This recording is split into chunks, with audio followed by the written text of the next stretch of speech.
మూవీలో హీరో అప్పుడే లేత వయసులోకి వచ్చి టమటమలాడుతూ నవనవలాడే వాటి కోసం వెతుకుతూ ఉంటాడు. అయితే మనోడికి ఆల్రెడీ ఎప్పటి నుంచో దెబ్బల సినిమాలో నటించే డబ్బులు రాణి అంటే బాగా ఇష్టం. ఎలాగైనా సరే ఆ డబ్బులు రాణిని కలిసి లక్ష ఖర్చైనా సరే రచ్చరచ్చ చేయాల్సిందని ఫిక్స్ అయిపోతాడు. అయితే ఆ డబ్బులు రాణి వయసు వీడి యవ్వనంలోకి వచ్చి కడ్రాయి వేసుకున్న వయసు కన్నా చాలా పెద్దది. అది తెలిసిన హీరో షాక్ అయినా తర్వాత ఏం జరిగిందో ఈ పూర్తి ఇంట్రెస్టింగ్ చూడడానికి ఈ వీడియో లైక్ చేసి వెంటనే మా ఛానల్ సబ్స్క్రైబ్ చేసుకోండి. మూవీ ఓపెనింగ్ లోనే మన హీరో యవ్వనంలో కడ్రాయిని చూపిస్తూ ఉంటారు. ఇతని పేరు యాండీ. ఫుడ్ ట్రక్ పెట్టుకుని దాన్ని నడుపుతూ బతుకుతున్నాడు. చిన్నప్పుడే వాళ్ళ అమ్మ నాన్న చనిపోవడంతో మనోడు వాళ్ళ తాతయ్య దగ్గర పెరుగుతున్నాడు. ఈ ఫుడ్ ట్రక్ లో నుంచి మనోడు బయట చూస్తున్నప్పుడు ఎదురుగా ఒక అమ్మాయి కనపడుతుంది. అమ్మాయి చూడండి చేయాలి అవుతుందో ఆ అమ్మాయిని వీడికి మురిపించలేని ప్రేమతో కవ్వించలేని కామంతో కాటేద్దాం అనుకుంటున్నాడు గానీ కాటేయలేకపోతున్నాడు. ఇక ఆ కాటుని కామంగా మార్చుకోవడానికి ఇంటికి వెళ్లి మనోడు మౌనిక అనే ఒక దెబ్బల రాణి గురించి చెప్పే కదా ఆమె సినిమాలు చూస్తూ ఉంటాడు. ఆమె అంటే మనోడికి ఎంత ఇష్టం అంటే అంత ఇష్టం. ఎప్పటికైనా సరే అమ్మాయిని కలవాల్సిందే అని వీడికి ఎవరు ఫ్రెండ్స్ లేకపోతే ఓ 11 ఏళ్ళ బొడోడితో ఆడి బాధలు అని చెప్పుకుంటూ ఉంటాడు. ఇక బాధతో మనోడు ఆ ఫుడ్ బిజినెస్ ని డెవలప్ చేద్దాం, ట్రక్ అమ్మేసి హాట్ డాగ్స్ బిజినెస్ పెడతాం తాత అంటే, అరే లఫుట్ హాట్ డాగ్స్ లేదు, కూల్ పిగ్స్ లేదు, నోరు మూసుకొని శుభ్రంగా వ్యాపారం చేసుకో అంటే హీరోగాడు ఉడుకు రక్తంగా ఆగడు. ఆ ట్రక్ అమ్మకానికి పెట్టేస్తాడు. మనోడికి ఆ నెక్స్ట్ డేనే ఫోన్ వస్తుంది, ఆ ట్రక్ తీసుకొని నేనున్న ప్లేస్ కి రాగలవా అని. కాకపోతే మనోడు చెప్పిన అడ్రస్ చాలా దూరం. ఏమొస్తామని అనుకున్న టైంలో మనోడు ఫేవరెట్ దెబ్బలు రాని ఉంది కదా మౌనిక, తన షో జరుగుతుంది ఆ ఊర్లో అనడంతో ఆహా ఎప్పటి నుంచో కాటేద్దాం అనుకున్న కామం నా కళ్ళ ముందుకు వచ్చేసింది, ఇంకేముంది బస్సులు కొట్టుకుంటూ వెళ్ళిపోవటమే అని చెప్పి వెళ్ళిపోతాడు. ఇక అంతే ఆ అడ్రస్ ఉన్న ప్లేస్ కి వెళ్ళిపోయి మౌనిక కోసం లోపలికి వెళ్ళంగానే ఈ పాప ఎవరు ఎగేసుకుంటూ వచ్చి డబ్బులు కాదు గానీ లోపల చేతులు పెడతాను, ఇంకేదైనా చేస్తాను, నా కోరిక తీర్చి అంటే లేదు లేదు నాకు కేవలం నేను కాటేసే నా కోరికే కావాలని చెప్పి లోపలికి వెళ్ళి కూర్చుంటాడు. ఇక మనోడు ఎప్పటి నుంచో లోపల దాచిపెట్టుకున్న ఆవేశాన్ని మొత్తాన్ని తీర్చే రోజు వచ్చేసింది. అందుకే గట్టిగా చేత్తో పట్టుకుని కూర్చున్నాడు. ఏదో అనుకోమాకండి, కుర్చీ ఆవేశం ఆపుకోలేక కుర్చీ పట్టుకుని కూర్చుంటే ఈ మౌనిక పాప అటు తిరిగి డాన్స్ చేసి తిరగంగానే నీళ్లు గడిపోతాడు. ఎందుకంటే ఈ మౌనిక ఏజ్ చాలా పెద్దదైపోయింది. మనోడు ఎప్పుడో తన యూత్ లో ఉన్న వీడియోలు చూసి ఇప్పుడు కూడా తను అలానే ఉందనుకొని ప్రేమపడ్డాడు. కానీ ఫస్ట్ లవ్ కదా. పక్కనున్న అబ్బాయిలు ఏ బామ్మ బామ్మ అని ఎక్కిరిస్తూ ఉంటే హీరో గడు మాత్రం తన అందాల రాసి తన కళ్ళ ముందే ఉందని ఆ షోని చాలా ఎంజాయ్ చేస్తుంటే పక్కన మాత్రం ఏందిరా ఏ తెగారు చేసుకుంటున్నావు అంటే నోరు మూసుకుంటారా నీకు ఎందుకురా మీ పని చూసుకోవడంతో ఇక ఇద్దరు ఇచ్చు కుక్కలు కొట్టుకున్నట్టు కొట్టుకుంటారు. దాంతో మౌనిక కూడా భయం వేసి పరిగెత్తుంది. ఇక గార్డ్స్ వచ్చి బయటకు వస్తారు, కాసేపు పోలీసులు కూడా వస్తారు. ఇక షో క్యాన్సిల్ అయిన బాధలో ఈ మౌనిక ఆ షో ఓనర్ని ఒరే లఫుట్ లబ్బర్ బ్యాండ్ అథవా నీ వల్ల ఇదంతా వచ్చి వచ్చింది, వాడు చూస్తే బుడ్డోడు వాడేమో చేతులు పట్టుకు కూర్చున్నాడు ఆడు కుర్చీ పని చెప్పకుండా పాపం వాడిని పోలీసులు ఇరికిచ్చావు, అంతా నీ కారణం అంటే మూసుకొని పోవే అని మౌనికని పంపించేస్తాడు. ఈ మౌనిక అంబులెన్స్ లో ఉన్న హీరో దగ్గరికి వచ్చి నీకేమైనా దెబ్బలు తగిలినాయి అంటే ఈడు చూడండి మూతి పగిలేలా కొట్టినా అని ఎక్కిరించుకుంటూ నాకేమీ తగలేదు, నాకేం అవ్వలేదు, ఇప్పటికీ ఊపుంది, ఇంకో షో చేస్తామని అడుగుతాడు. నీకు సిగ్గులేదురా అనుకొని నాకు అంతకన్నా సిగ్గులేదని, నువ్వు వచ్చిన ప్లేస్ చాలా దూరంగా ఉంది కదరా ఇప్పుడు ఆడెళ్తావు, నా ఇంటికి తీసుకెళ్తా అని తన ఇంటికి తీసుకెళ్తుంది. ఇక హీరో వాడి లోపల ఉన్న ఆవేశం మొత్తాన్ని చెప్పుకుంటూ ఉంటాడు. నేను నీకు పెద్ద ఫ్యాన్ ని, నిన్ను చూసే నేను అన్ని చేయించుకున్నాను, నీకోసం ఏదైనా సరే కోసేసుకుంటాను అంటంతో మూసుకోరా, నేను వయసులో ఉన్నప్పుడు చాలా మంది నా ఇంటి చుట్టూ తిరిగారు, చాలా డబ్బులు ఉన్నాయి నాకు, అందరూ నా తడదామని చూశారు కానీ అన్ని పోగొట్టుకుని పట్టు కూర్చున్నాను, మూసుకొని దాగని చెప్పి ఓ డ్రింక్ ఇస్తుంది. ఇక అలా పాపం ప్రతి జీవితంలో ఒక బాధ ఉంటుందిగా. మౌనిక కూడా తన బాధ చెప్పుకుంటూ తన దగ్గర ఉన్న డబ్బులు మొత్తం పోవడంతో తన మొగుడు తను వదిలేసి వెళ్ళిపోయాడని, కోర్టులో కేసేస్తే తన కూతురు కూడా తన మొగుడికి దక్కిందని, ఎలాగైనా డబ్బులు సంపాదించి తన కూతురుని తెచ్చుకుని తన జీవితాన్ని చూద్దామని చాలా కోరికలు ఉన్నాయి నాకు, ఎక్కడ పని చేద్దాం అనుకున్నా నన్ను అందరూ ఆ పని చేస్తావు అని అడిగేవాడు కానీ జీతానికి డబ్బులు ఇచ్చి పని పెట్టుకున్నాడు ఒక్కడు లేడు.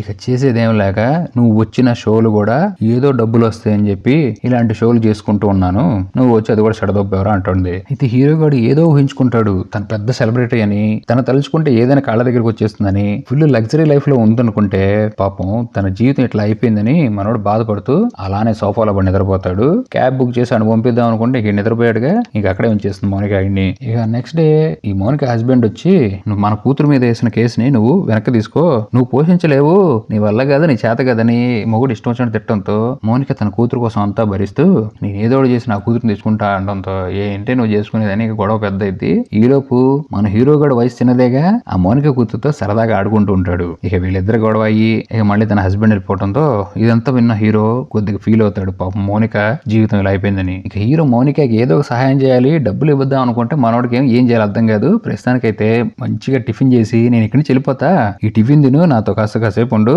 కొద్దిగా టిఫిన్ తిని ఫుల్ గా ఎంజాయ్ చేస్తే ఈ పాప చాలు దొబ్బేసి ఎక్కడి నుంచి అంటుంది. హీరో గాడు ఏంటి మళ్ళీ ఇంకోసారి ఏమన్నా జీవితంలో కలిసే అవకాశం ఉందంటే మౌనిక ఏం మాట్లాడకుండా సైలెంట్కి వెళ్ళిపోతుంది. ఇక హీరో వచ్చిన పని మీద ఆ ఫుడ్ ట్రక్ ని తీసుకెళ్లి ఎవరైతే కొంటున్నారో అతని దగ్గరికి వెళ్తాడు. అతని దగ్గరికి వెళ్ళి నేను ఫుడ్ ట్రక్ అమ్ముతాను కానీ నాకు మొత్తం స్పాట్ క్యాష్ కావాలంటంతో క్యాష్ నిన్నే ఇచ్చేసాను, మళ్ళీ నీకు కావాలంటే నువ్వు 3 రోజులు ఆగాల్సిందే అంటాడు. వీడు ఓకే చెప్పి మళ్ళీ మౌనికని ఎలాగైనా సరే కలవాలని ఇంటికి వెళ్తే తను అక్కడ ఉండదు. తను వెతుక్కుంటూ మార్కెట్కి వెళ్తే చూడండి 2 పెద్ద బాటిల్ కొనుక్కుంది, మందు బాటిల్. తను ఉన్న బాధకి ఫుల్ గా తాగేసి ఆ బాటిల్ మొత్తం పూర్తి చేసి ఫుల్ మత్తులో పడిపోతే హీరో ఎక్కడి నుంచో తన ఇంటికి తీసుకొచ్చి బెడ్ మీద పడుకోబెట్టి తట్టే కార్యక్రమం స్టార్ట్ చేస్తాడేమో అనుకుంటాం గానీ ఏమి చేయడు, అక్కడి నుంచి వెళ్ళిపోతాడు. ఇక నెక్స్ట్ డే హీరో మళ్ళీ మౌనికని కలవడానికి వెళ్తాడు. తన ఇంటి ఎదురు వాళ్ళు తన కూతురు స్కూల్ దగ్గరికి వెళ్ళింది అంటంతో మరే దూరంగా తన కూతురుని చూసి బాధపడుతూ ఉంటుంది. ఈలోపు తన మొగుడు వచ్చి పాపను ఎక్కించుకుని అక్కడి నుంచి వెళ్ళిపోతాడు. ఇదంతా చూస్తున్న హీరోయిన్ తన కూతురు దగ్గరికి వెళ్ళలేక చాలా బాధపడుతూ ఏడుస్తుంటే మనోడు కూడా చాలా ఫీల్ అయిపోతాడు. ఇక అక్కడి నుంచి ఇంటికి వచ్చిన తర్వాత వీళ్ళు మంచిగా సినిమా చూసి ఎంజాయ్ చేస్తున్న టైంలో మౌనికకు అర్థమైపోతుంది వీడు చాలా మంచోడు, నాకు చాలా రెస్పెక్ట్ ఇస్తున్నాడని. ఇక అక్కడి నుంచి ఈ మౌనిక పాపని అడవిలోకి తీసుకెళ్లి అడవిలో మంచి సన్సెట్ ని చూపించి అక్కడే క్యాంప్ ఫైర్ ఇచ్చి ఇద్దరు మాటల్లో హీరోని అడుగుతుంది నీకు ఏమైనా గర్ల్ ఫ్రెండ్ ఉండరా అని. లేదు లేదు ఇప్పుడు దాకా తట్టే కార్యక్రమం ఏం స్టార్ట్ చేయలేదు నేను అంటుందో ఇంకెందుకు ఆలస్యం అని చెప్పి మెల్లగా చుక్కలను చూస్తూ ఆ చుక్కల్ని చుక్కల దగ్గర చూపించేసి చుక్కల్లో చంద్రుడు ఎక్కిచ్చేస్తాడు మనోడు. ఇక నెక్స్ట్ రోజు హీరో గాడు హీరోయిన్ కూతురుని తీసుకుని వస్తాడు. తన కూతురుని చూసిన మౌనిక షాక్ అయిపోయి నువ్వు ఈడితే ఏం చేస్తున్నావు అంటే ఈ నా ఫ్రెండ్ అమ్మా అని చెప్తుంది. ఇక హీరోయిన్ భయపడిపోతూ ఉంటుంది. అరే నా మూడికి ఈ విషయం తెలిసిందంటే నిన్ను చంపేస్తాడు నన్ను చంపేస్తాడరా, ఏం పనురా అంటే నేను ఏం ఆలోచించలేదు, నువ్వు ఆనందంగా ఉంటావే నాకు కావాలి అంటంతో మౌనిక పక్క తీసుకెళ్లి నానా నువ్వు నా బాయ్ ఫ్రెండ్ కాదు నా మొగుడివి కాదు, ఏదో కుర్రోడు ఆవేశంలో ఉన్నావని ఆత్రం తీర్చేశాను, ఏదో ఒక్కసారి నాతో పని కానిచ్చావని రోజు అదే పని అంటే ఎట్లా కుదరదు నానా, కింద పైన మూసుకొని ఇక్కడి నుంచి వెళ్ళిపోతే చాలా మర్యాదగా ఉంటుందని చాలా మర్యాదపూర్వంగా చెప్తే హీరో గాడు కూడా ముఖం మొగ్గలే పెట్టుకుని వెళ్ళిపోతాడు. ఎక్కడికి ఈ ట్రక్ ఎవరైతే కొంటున్నారో అతని దగ్గరికి. అయితే అతను అడుగుతాడు ఏంటి ఇంత లేట్ ఏంటంటే నేను ఒక పత్యాపారం చేశానులేండి, ఆ పత్యాపారం కొనసాగిద్దాం అనుకుంటే అక్కడే కట్ చేసేసింది వ్యాపారాన్ని, అది నేను మర్చిపోలేకపోతున్నాడంతో రస్క్ రాజా అని చెప్పి డబ్బులు ఇచ్చి పంపించేస్తాడు. అయితే ఇక్కడ పాపం మౌనికకు మళ్ళీ కష్టాలు మొదలైపోయి దెబ్బల సినిమాలో నటించడానికి రెడీ అవుతూ ఉంటుంది.